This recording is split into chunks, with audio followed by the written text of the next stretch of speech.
So, Lindsay, let's start with you. Tell us a little bit about yourself. I am a functional CRO and VP of sales. I have two companies that I am currently at, and I've been a fractional leader for a little over a year now. I also do some coaching for founders, usually women that are in their first time head of sales role.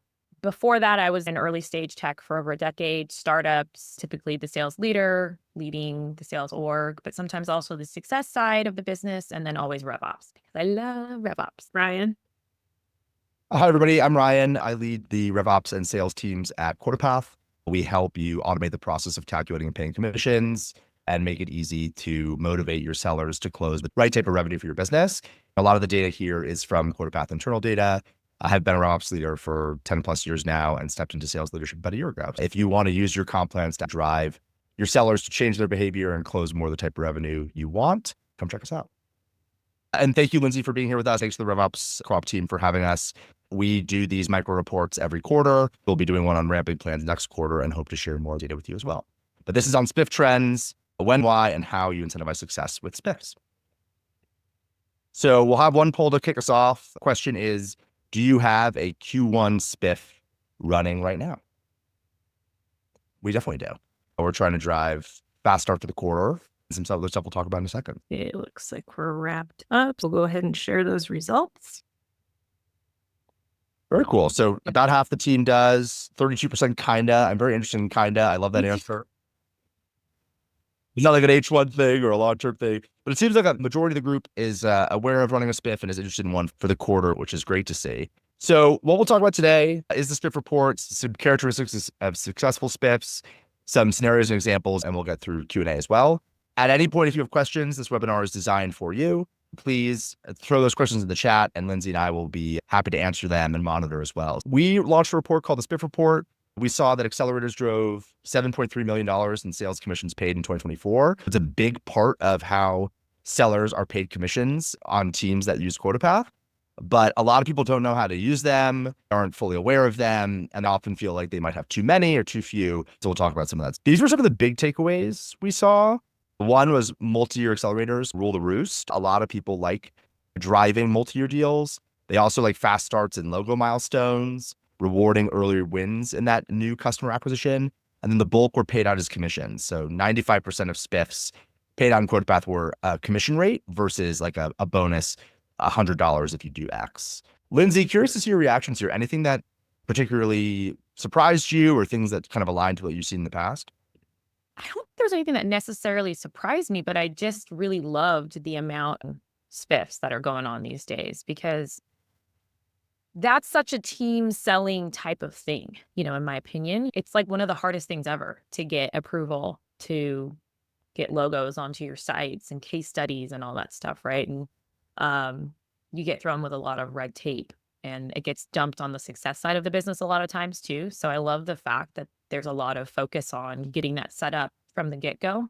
I don't think I ever made a SPIF that was for that specifically. I do remember we used it as negotiation, especially in renewal periods. But yeah, I love that it's like an actual SPIF that people are doing. I think in a more social selling environment too, people are relying on proof more than ever when there's so much competition for a certain product. To be able to see these are target logos that we're trying to drive and get testimonials from, you're starting to see more teams say, okay, if we want to stand out and be differentiated in the space, we really need to see these certain types of logos on the site. We've had testimonials captured in X, Y, and Z. So I've definitely seen that become much more popular as well. I was pleasantly surprised by the volume of SPIFs paid out as bumps in commission rate. I do a lot of compensation plan consulting with customers in the market, and we interview a lot of reps, and reps will tell us, I'd rather see the impact that this SPIF is going to have on the rate that I earn, because they think about everything in rates that they earn. If I'm a new business rep, I earn 10% on a base deal, give me an extra 3% if it's multi-year, give me an extra 5% if it's outbound self-set. And all of a sudden now I'm stacking all of these different rates. I think that sometimes people think, I'll pay you $1,000 for every deal that does X. The rep doesn't put that in her mindset with regards to the rate stacking, and they want to see how much impact this is going to have on the rate overall. So I was very encouraged to see that too. Yeah, I wholeheartedly agree with that. Just the behaviors I've seen from many of my orgs and reps, it's the commission game that really gets people to want to do anything differently than what they maybe were going to do before, or a little bit extra passion in everything they're doing. And they talk about it, which is the social part of it, which is fun. Yeah, if you have a rep say, oh, I earned 22% on this deal because I stacked all these different SPIFs together. Another rep on the team can be like, wow, how did you do that? And how did you like game the comp plan? Where at the end of the day, actually the comp plan was designed for that to be games so that reps can close more of the type of revenue ones them a 22% rate. Win-win. But win for the rep and for the business, which is awesome to see. Yeah. Matt had a question about key logos. So I know, Lindsay, you talked about it a little bit too. One of the things I think a lot about there is that named logo is really encouraging so that you can put those logos with a customer testimonial on your website or something like that. I think, Matt, we covered a bit of that. I don't know if there's anything else you wanted to talk about there. One of the organizations I was at for some years, we were early. I think this is particularly valuable for early stage companies, right? Because you need that social credibility, and you get that one kind of key account and logo, and you can rinse and repeat that in your outbound. It just becomes a huge bit of momentum to gain other logos like it. When we were working with Salesforce, we were definitely trying to make it a part of the sales motion to get approval for getting the logo before they became a customer. By far the most difficult procurement I've ever been a part of. No surprise, I'm sure, but it wasn't just a matter of even the procurement gal that we worked directly with to do the deal, she was not letting us get anywhere with it. One of the leaders in the deal, there's a process internally where you have to sponsor disability or whatever. We were talking to the procurement gal and we're like, so-and-so sponsored us to do that. We already had that filled out. It's submitted. She looked in the system and she was like, how did you do that? She couldn't believe that. We were like, wow, we're really persistent here. And we really wanted it. We knew the value it could bring us. You see their logo all over the place all the time. We know that this is possible. Oh, cool. But I didn't have a spiff for it then. So, it was just because we knew that particular rep knew what it could do for them alone in their own prospecting after. So, I think that there's a lot of value in the fact that people are doing that. But I think people need to also realize, I guess one thing I'd add is it doesn't have to be as difficult as getting logo approval on your website. It can be iterative because it's difficult and there's red tape, right? Like we said, it could be as simple as, can we get legal approval to discuss that you are a customer of ours in our sales conversations or things like that. And you can go from there. It doesn't have to be the big whole enchilada. And I think one of the themes I was really encouraged by with this is that, in my opinion, a SPIF, what you're trying to do is motivate a seller to care even more about something that's better for the business more broadly. It's put cash in their wallet because they're doing something that benefits the whole org. So things like multi-year accelerators, having a longer time to get a customer set up and actively using the product, or a fast start to be able to communicate with your board that you're pacing well and that things are going well in the quarter, or for logo milestones to be able to use those more broadly. All of these things are quota path customers using their comp plan to get the rep to care financially about something maybe harder to achieve for them, but benefits the business more broadly. And that to me is like the perfect use of a SPIF. Which I think is why a lot of orgs and leaders have a difficult time figuring out the right SPIFs to do, because they only think about how it benefits potentially the rep and not the greater picture. And that's hard. That's why we're having a whole webinar about it. One of the things really interesting we saw was multi-years. They were clearly the star of the show. And we saw an interesting distribution of rates. So bumps on rates for multi-years. Really what we tended to see was a kind of rate multiple situation. Earlier stage companies where base rates were higher would pay higher accelerators, whereas later stage companies with lower base rates would pay lower accelerators. We ended up at 3% average, but you can see the distribution was pretty smooth as a function of the size of customers. Lindsay, curious, anything surprise you here in terms of that distribution of rate acceleration for multi-years? I was a little surprised just how much people will offer. That's some big commission checks right there for people. I mean, multi-year is a perfect example of what we were just saying. It's really beneficial for the business. So, I mean, it makes a lot of sense to do it, but to have that much, I mean, that's some big opportunity, for ICs. Well, it's really interesting if you do the math, right? If you're doing a multi-year accelerator on annual recurring revenue in a software application, right, you can technically afford to double their rate if you're thinking about the commission rate on total contract value, right? So I think a lot of teams forget that locking in that revenue for a longer period of time without having to go through a renewal process, without having to go through another round of contract negotiations, how valuable that is. And I was encouraged to see some teams test the limits of size Yeah. elevator to show a rep, why would I ever sell a 1-year deal? I can earn a 17% rate on a 2-year deal. I would just never mention that we have a 1-year deal ever again. How do you actually shift the rep's behavior is really, really encouraging to see here too. Yeah. These were some of the 4 top ones we talked about. One that we didn't talk about from before was consistency bonuses. Have you ever run into this, Lindsay, or have you seen teams use consistency bonus as well? Personally, the way I've always used the consistency bit or seen it is that's my promotion path for my reps. I love the idea of it actually being a SPIF of some sort, especially when it takes a lot of work to create promotion paths in an organization. Also, what happens once you get to the highest level? If you're a principal enterprise AE and that's what you love, you still should be rewarded and incentivized. Something like consistency, which is arguably one of the hardest things to do as a salesperson, is be consistently good, right? So I love the idea of it actually being a SPIF instead of it only being used for a promotion path. I'm going to steal that. Yeah, it could also be a great thought if you have a longer cycle of promotion. If you expect a seller to be in a role for 18 to 24 months before she's eligible to be promoted, just because that's the time in which you can really learn the product and the technical ins and outs, or keeping them engaged throughout that period to say, okay, you do want to continue to hit quota even in your first 9 months on quarterly quotas. That's a pathway to show that the business is going to fund you towards that path to promotion down the line. And I really liked Matt's point. Boards love consistency bonuses, right? You don't want lumpiness in your revenue. Yeah. And a great way to keep the rep, it's a classic example of a SPIF, keep the rep excited, keep the leadership excited, pay more money for something that's great for the business is really encouraging to see. I think using this in SDR roles would be a huge deal too, because that is just one of the most difficult promotion paths to get through. And then with the way the job market has been for some years now, when companies end up doing layoffs, and then you got to start all, if you haven't gotten to that AU role, it's so hard for them to start that journey again at a new company. Then something like a consistency bonus could be really valuable to keep them engaged and motivated and sticking to it. Love it. Next question. Do you have some sort of multi-year accelerator in place today? And we'll dive into multi-year accelerators a little bit more, which will be fun. I feel like if we have kinda, you have to like say what that means. You just accelerate for I 18. think we teased folks so much that they're no longer using kinda. I think we shamed them out of it.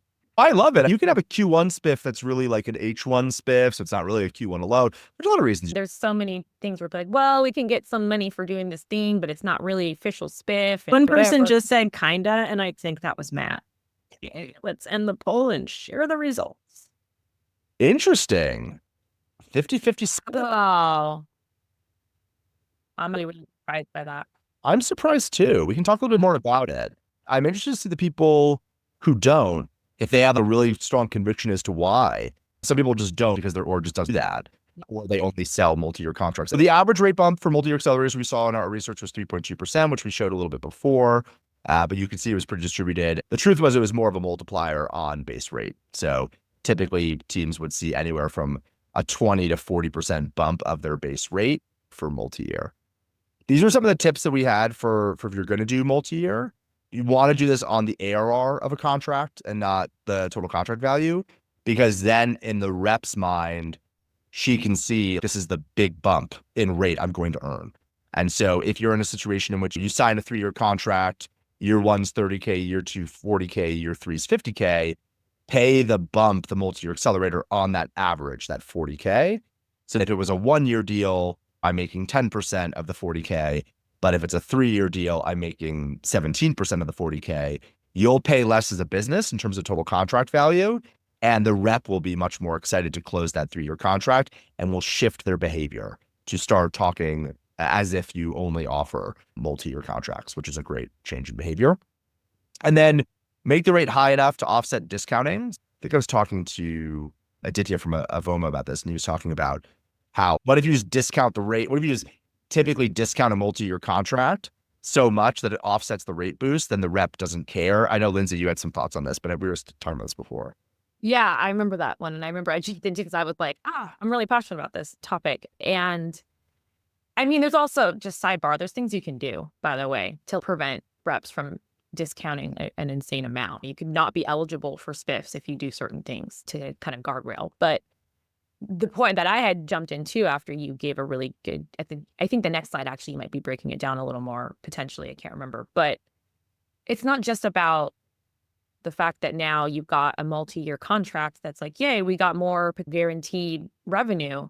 This is just better in general for the business, like your LTV of its customer and the fact that you don't have to worry about renewal soon and all that stuff. Like you're setting an expectation in the beginning with a multi-year contract of just a longer partnership. And especially if your product is really going to be best realized after 2-3 years, then you don't want to allow a 1-year agreement anyways. Yeah, exactly. You want to make sure that the accelerator is strong enough to offset that discount, but then there's also a lot of other benefits to the business for having that longer term contract locked in. I liked Chris's point in the chat. It's like a core part of their comp plan at this point, right? You just know these sorts of things from a rate multiplier or from an attainment multiplier, which we're seeing a lot more orgs seeing. What's interesting is that as orgs get better at this and moving teams into more multi-year contracts, there becomes a tipping point. Are you just selling only multi-year contracts that live in your comp plan? Like at what point do you take it out of your comp plan? At what point do you start with a really high accelerator and then smooth it down and then leave? And if you're going to do that, you want to then leave the space for the rep to know, I'm sliding this accelerator out of your plan because I want you to earn more money on this other thing, and leave that bonus money for them to achieve as well. But there's a really fine line to navigate there, which is interesting. Yeah, I think for me too, that's why that's the difference in my head between this is your comp plan and these are your SPIFs, right? Yep. Because for me, like, I really, really hate the whole, oh, it's a new year, new quota motion that happens. I really think that it needs to die. I think that you need to change quotas and comp plans as needed. But I hate the like, oh, it's a new year, we're always going to do this type of thing. So what I always try to worry about is trying to make the most solid compensation plan for my sales org as possible from day one, and using the SPIFs as what might change, because of whatever we're doing in the business and what we need to change, especially in early stage. I might care, actually, we'll talk about it a little later, but actually the time I didn't want to incentivize multi-year. And then when we got to a place where we did, that became a new SPIF, right? And so it's fun, it's exciting for reps to know like what's the thing that I can be working towards now. But if it's going to be something that's just a core part of the business, then that's when it's not really a SPIF in my head. It's just how you get compensated, period. Well, and then it becomes a really interesting journey where it's, maybe it starts as a SPIF and you test if this accelerator changes behavior, right? So it starts as a SPIF. Does bumping a reps rate 5% actually motivate her to sell more multi-year deals? And maybe, for people who are trying to test something like this, I would start a quarter with a super high rate, like double your commission rate for a quarter if you sell multi-year deals, and do it for a quarter and test it and put a budget aside. I'm going to spend $30K more commissions if I do this, and see if it changes human behavior. Like, does it drive your reps to close more multi-year deals? If it doesn't, then two things are happening. One is the rate bump wasn't high enough to make the rep care, or they just can't sell multi-year deals for one of these reasons. They haven't been enabled enough by your business to know how to sign a multi-year contract. They present both multi and single year pricing at the same time. They don't make it different enough for the buyer. They're not enabled to do well in that. If a SPIF doesn't allow you to drive more of that, you have to go back to the drawing board. But if it does, then maybe you change your comp plan in the second half of the year, where now that is written into the comp plan. Yeah. Maybe the rate boost isn't as high as it was in Q1, because you tell them in Q1, I'm going to do a crazy bump to your rate to see if you can change behavior, drop it down a little bit to be affordable in your core comp plan. And then to Chris's point, it like is in your comp plan. And then you go back the next quarter and say, now I'm using that accelerated rate dollar for product B that we want to sell, or for selling into APAC, or like the other things that are super important for the business. So it's a nice life cycle of a SPIF to start, just come as a comp plan, and then kind of rinse and repeat over time. Well, and then it's less disruptive. And that's the reason why I get so annoyed with new comp plans every year, because If your rep doesn't understand how their comp plan works, then it doesn't actually motivate them. You want to try to not be too disruptive constantly, because then they just don't even know what's going on. Well, and your business changes more than once a year, to your point, Lindsay. How many orgs are launching a new product in H2 of this year, right? And you want to make sure that you're motivating the rep to sell more of that product. Or how many orgs have a discounting problem and want to nip that in the bud, right? You want to make sure that your comp plan should be able to be a living, breathing thing, and SPIFs allow it to be that living, breathing thing, so that you can change rep behavior over time. Here are some of the reasons I wouldn't do them. We have Kim, sorry, go ahead. What if only 50% or less of reps are reaching attainment, which is I've been at companies where only 20% are. So that's a great question. Lindsay, you want to take that? I'll add some thoughts. That's a different webinar, but it's a little hard to answer because there could be a lot of reasons and I'm not sure. If you only have half or less of the sales floor team being able to reach attainment, then I'm going to be bold and almost be certain that that is not anything on the rep's fault there. There are some core issues that need to be solved in the business, period. So I don't care what SPIFs you throw at them. I made a silly video to promote this webinar last week as to all like the worst SPIFs you can put out. But one of them was, we'll pay you your commissions. And my response was, I'm pretty sure we're supposed to do that. That's not a SPIF. So yeah, I think that's a larger issue. I don't know what you think about that one. Yeah, so I think there's a couple things to think about. What stage in the funnel are you missing dramatically? Is it pipeline? Is it win rate? Where are the places in which you're missing off your plan? You probably want to reassess quotas in the second half of the year, especially if it's a pipeline problem or product-based win rate problem. Things, to your point, Lindsay, that are like oftentimes out of the rep's control. You're going to want to think about an adjustment to comp plan in the back half of the year, that especially if you want to retain these reps. Well, there's two questions. One, do you want to retain these reps? Do you think they are able to do the job? And two, do you expect some sort of market turnaround that will drive you to higher attainment at some point in time? If you can't say yes to both of those questions, then it's a team structure, headcount, are these the right people? Do we have the right size team process, which is super painful.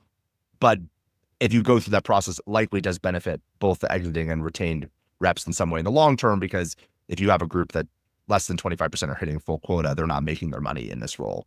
I will say, tying to the SPIF side of the house, if you know that your reps are working and grinding and you can't change quotas, I would motivate them. I would use SPIFs to try to drive them to close more of the right type of revenue so that they can get closer to their OTE targets if you don't have the autonomy to change quotas. So step one would be change quotas.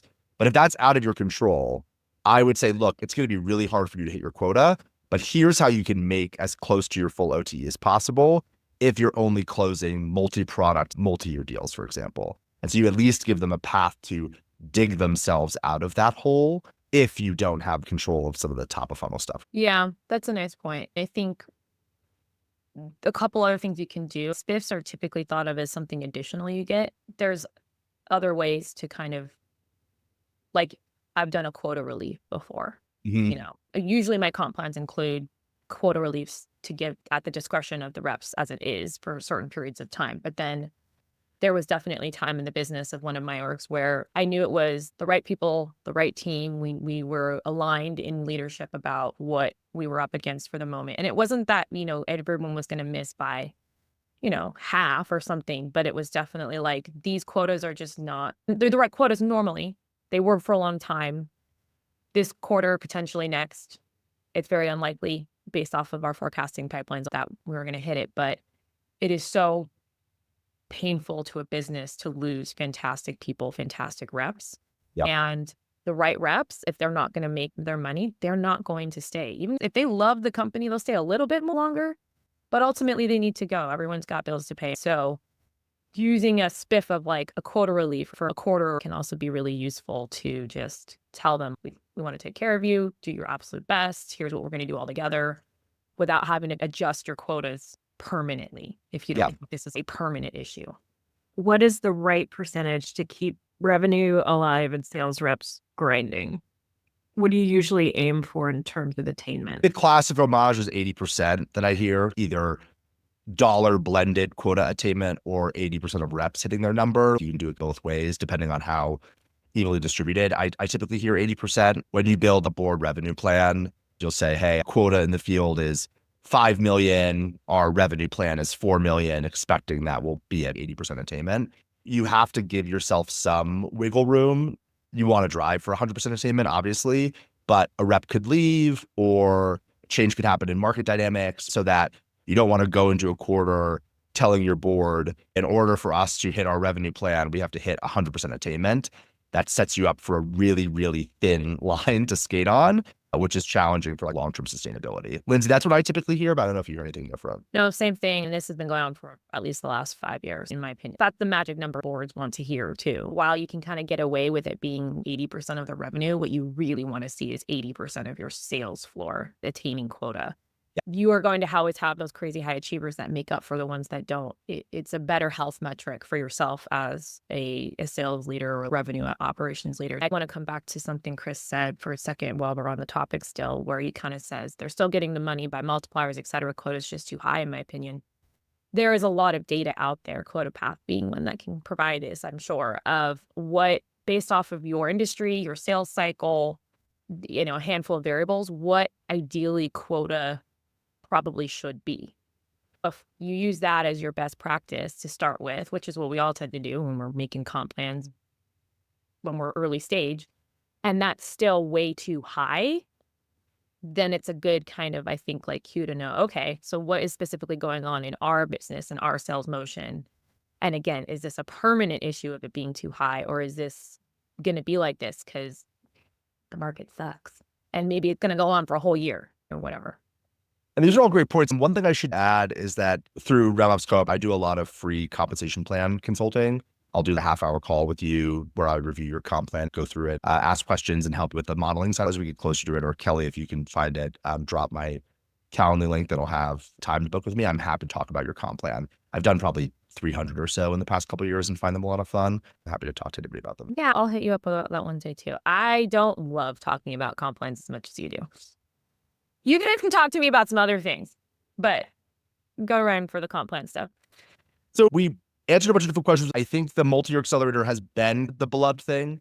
These are some things in which I, for multi-year accelerators, probably wouldn't do. One, if you have amazing revenue retention, because you can push price increases on renewal. A lot of reasons a customer will sign a multi-year contract is to lock in price. So if you have a heavy usage-based pricing where usage scales over time and you don't have a revenue retention, or it's not one of your challenges, I wouldn't accelerate multi-year because it's probably not best for your business.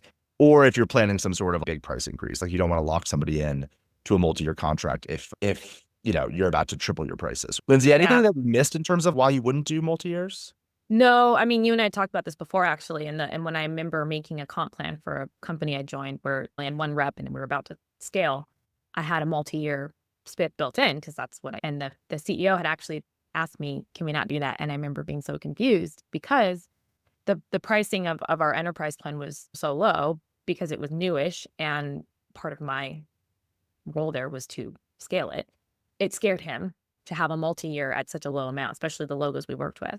So I didn't do it for, I think it was probably a good year and a half before we started, because by then we more than doubled the ACV, we had a mid-market plan, and it made sense. One thing that we did a lot of is you can still do multi-year and then step increase the per year amount, which I love doing. And so like you can still incentivize because multi-year is always better for the business. And that was the thing that I kind of tried to still incentivize, like, the CEO about. I was like, we want them to stay with us as long as possible. And if they're willing, we can always step increase pricing. So, this year is going to be X amount, and then next year it's going to go up 10%. And we build it into the contract. And it's a fairly common practice for really large orgs. So they're used to it. And then you can accelerate off of the average ARR of that total contract, Exactly. So if you have those stair-step prices built in, the rep will still win because they either sign a $30K deal for 1 year, or they sign a 30, 40, 50. They're earning off of 40K now, the average contract value, a higher rate. So it's a win for the rep in the org too. And you can build on those price increases that Lindsay was talking about. Lindsay, you run into a lot of SPIFs in your day. What particularly shines for you in terms of best practices when you're running a SPIF? So we've already talked about a couple of these, but making them really easy to understand needs to go for your whole comp plan in general, and then tying them directly to your desired behaviors. I'm just going to double down on the message we talked about. You really use the SPIFs as like, what are we really trying to motivate, incentivize, or even to your point earlier, testing out, which I love, of the more immediate future, right? This year or 6 months is kind of like, depending on your sales cycle, but that's how you really want to think about it.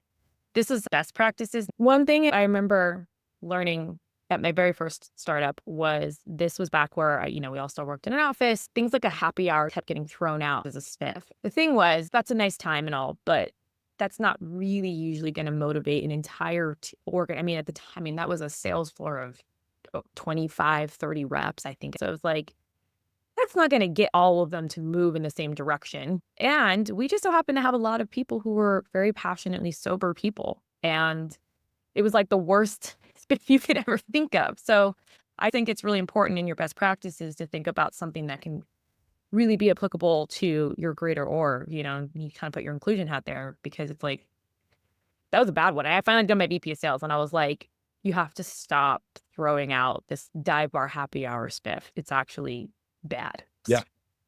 The other thing that's really interesting is the desired behaviors front. I feel like too few teams explain to reps why the SPIFs are in place. Like, the business cares about this for these reasons. A lot of growth stage startups, sales reps are equity stakeholders in the business that get some portion of equity. Even if they're not, they care about the success of the business because the business has to do well for them to keep their job and keep growing at the company. And so I think reps we've seen this here at QuotaPath, are much more likely to be excited about a SPIF if they know what the SPIF is changing and why that benefits the business. Our biggest challenge right now is gross revenue retention, because it's taking us longer than we thought to get new customers up and running. We want them in longer term contracts so they have more time to see value once they're through implementation. We've had a really lumpy quarter over quarter, which has led to some cash flow challenges for the business. And so we need to smooth out our revenue. So we're doing a commission consistency bonus. If you treat the rep like an owner of the business and walk them through that, they're more likely to dive into the SPIF head first than if you're just like, oh, well, I'll just give you an extra 7% for multi-year deals. They're kind of like, okay, fine. Yeah. If you tie them into why it's successful, and then when they do the thing that you do, you go to the whole company and you say, hey, last year, 15% of our revenue was in multi-year deals. This year so far, it's up to 85%. You celebrate the reps and what they're delivering for the business and why that's great for the business in the long term. Then you've tied them in and they feel like they're a champion for the org, which is really massive. Yeah, it's a really good point. And I agree. Not enough of the understanding of why we're even doing it. It's just here's your SPIFs for the quarter. Yeah, Go exactly. get them. We've got a little bit of time left, so we're going to talk through a couple scenarios of SPIF design. Lindsay and I are just going to kind of brainstorm on these, but are happy to answer other people's questions as they have them as well. So let me jump in here. One was adoption of new products. You're rolling out a new product and you're trying to get people to adopt it. Lindsay, have you purchased Prom before, and how do you think about SPIFs here? I've definitely done some of these before because there's something brand new and you want everyone to start adopting it. Reps crave being able to talk about a new product, a new functionality in a product so they can sell. I actually didn't do that as often as a little bit larger, to your point, business stuff. One thing I had done for a while is going for like global MSA agreements was really important for us at an org. And it was the only way we were going to be able to get 6-figure deals for a while, because the product was not in a place that could really work that way. And the thing is, we were working with Fortune 100, 500 companies. So it wasn't like our ICP was a small company. So I loved the idea of doing that. And the reason why I really needed to be a SPIF was because that takes a really long time to get an MSA going versus trying to use some of the more standard. And it would be like, often getting multiple teams within an org all into one MSA too, right? So as a salesperson, that's a really tough sell. This is going to take you way longer and it's going to be a lot more complicated. Maybe risks you from getting your quota, right? And so being able to really incentivize them during that time frame to go for that was really helpful. But also, to your point, I had to really explain why this was going to be so helpful. And once they had the MSA, they were landing and expanding in that org like crazy. That is my closest version, I feel like, of really having success with adoption of something, of new product. Yeah, and I think one of the things that I see when I talk to a lot of customers about multi-product, is the big gotcha. Are they just going to discount the new product to zero to get the accelerator? Like if you're going to bump their rate, is it just, hey, I'll throw this new product in for free? You end up with a lot of overselling of products that people don't actually need. If you bump a rate and say, hey, I'm going to give you an extra 4% on the deal if this deal does X, Y, and like has the second product involved, you have to have like a really strong validation case for why they need that product or why it's valuable to them. And oftentimes paying for it is a good validation case, or it's some sort of a validation process in your sales cycle. This can lead to challenging long-term GRR if you've oversold a bunch of people on this product they don't actually need. And then when it comes to point of renewal, they're contracting again. And so that's one thing I would definitely keep in I mind. agree with that one. And then discounting. This is always a fun one. We've seen customers do full price accelerators as a really good one. The thing I would say for discounting, which is something you have to keep an eye on, is there's some base component of your comp plan or your deal desk or some sort of a process should be a guardrail for discounting naturally, right? And if you don't have that in place, then this kind of falls flat. And then the secondary piece is I tend to like full price versus if unless below a certain threshold, because there is something about a buyer seeing the value and paying full price for the product, which is different than a rep debating between a 5% and 6% discount. And that puts them on the cusp of getting this accelerator. That's where I tend to like full prices. They love the value of the product so much. And this is what you got. I never usually did like short-term SPIFs on this. I think you and I are probably operating the same way. I'm really against the whole like, let's discount things 50% because it's software and you can and all of that. But what I have done is recognized people who have the highest ACP and the lowest discount percentage on average over a course of time. And so it could just be a recognition quarter to quarter. And then at the end of the year, I would have something that recognized certain things for KPIs, and they would get some kind of special incentives and SPIF for it beyond the recognition. And so I think sometimes if this is a major issue in your org right now and you need to motivate behavior elsewhere, use a SPIF. There is a certain level of health and culture you want to instill in your sales teams about certain things. I don't love using SPIFs I'd rather it be more of a, this is just how we sell here. This is how we do things. And giving some of those guardrails. I've found I'm so into giving autonomy to my reps that sometimes they're like, I don't want so much autonomy. Just please tell me my guardrails, right? And then I'd be like, okay, fine. Here's how you can go on your own. And then if you need more help, they actually wanted me to say, you got to go to the sales manager. And then if that sales manager is not sure, then they got to come to me. Fine. I think you're talking it the right way, which is doing both like guardrails for the state of the business. Hey, you can never discount a deal more than X without the VP sign off or something like that. And then I think you can use a SPIF, maybe if you're trying to drive more like a short-term ACV lift or test if you can raise your ACVs with full price. And you can have those two be hand in hand where you can have a bottom guardrail and then reward the top.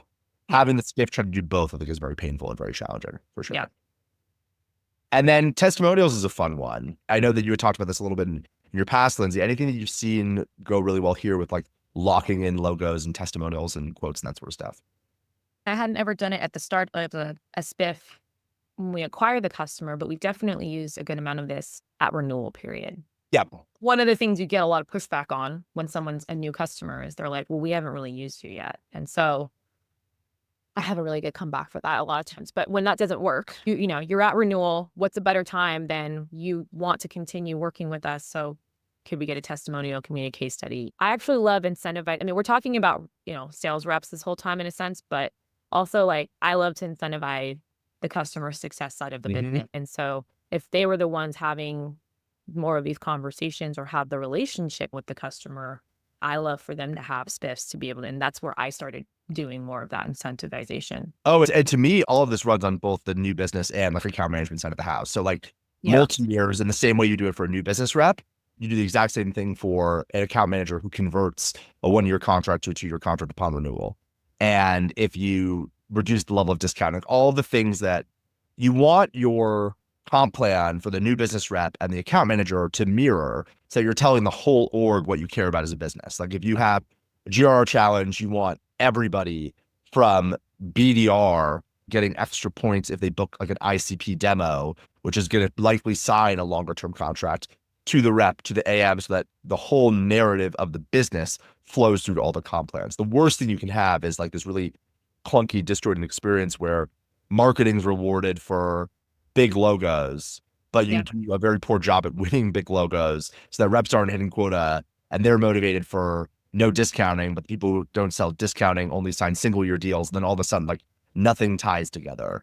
And so when you're talking about these plans and these SPIFs, you really want to tell the whole revenue org, we care about name brand testimonials and longer term contracts. So each of your comp plans is going to have a Q1 SPIF for both of those, that if it does what we expect it to do, come H2 will roll into your core comp, for example. I just had an idea while you're talking. A lot of orgs work in a pod fashion, like SDR, BDR, AE, and then CS or AM, whatever your titling is.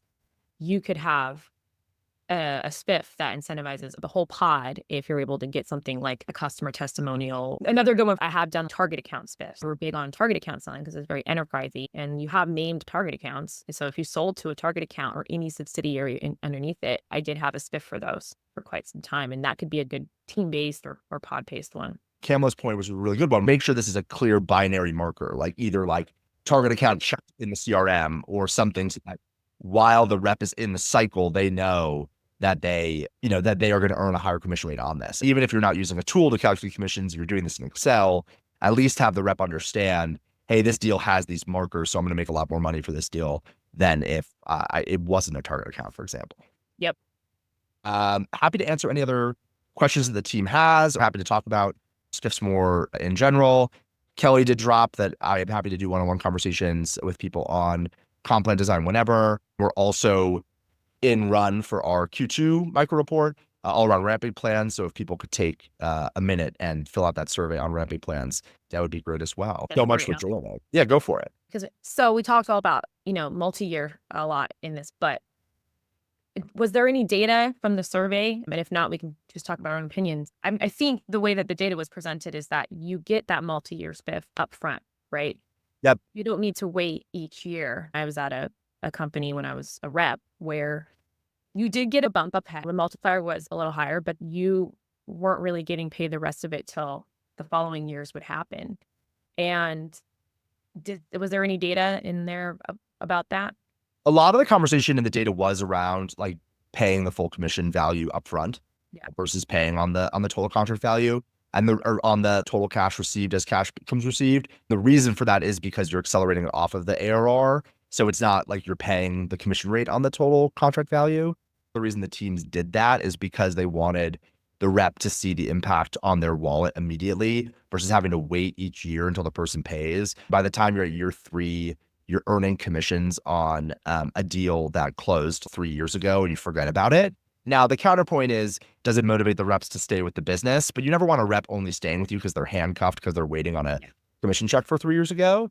And then the other piece is I really don't like reps getting into residuals, like line of commissions where they're constantly earning commissions on a book of business that closed a long time ago. It doesn't motivate them to change their behavior. You want to give them a big chunk of money right now. The next quarter, that's all forgotten about. You're back to zero and starting the new quarter again. Yeah, I think it's stopping a lot, but I'm glad because personally, I think it's a really unreasonable expectation for businesses to think that reps are going to stay in the same place for years and years. Especially in the BDR, SDR role. I see that a lot where I'm like, need a motivation, especially nowadays. So yeah. Now you can require them to do their first payment up front, right? You get that full check on first payment received.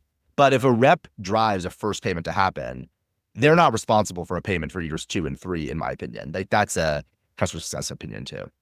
We have a couple questions. So one is, how do you determine quota in the next stages of the business? You can go crazy high at first, but there come a time when you can't keep increasing it with the same rate. How do you explain to the reps a decrease in ramp?